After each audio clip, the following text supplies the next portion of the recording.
Itu tugas siapa? Tugas kita.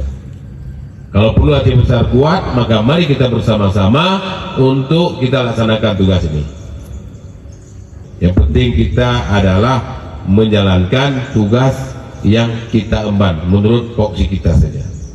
Jadi saya perlu nanti ada kerjasama supaya Aceh Besar ini maju. Selama ini Aceh Besar belum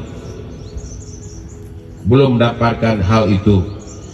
Kita melihat Aceh Besar itu tersebar 23 kecamatan.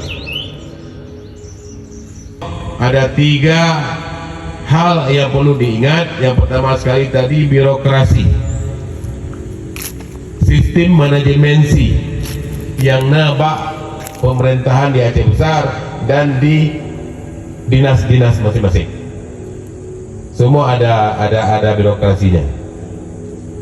Kemudian yang kedua, apabila ini sudah berbenah, maka kekuatan yang kedua adalah personil. Yang kedua baru intelijensi, perhatian, kepedulian. Kemudian kepedulian itu kita langsung respect dan melaksanakan. Ini perlu kita jaga bersama dan kita laksanakan bersama-sama.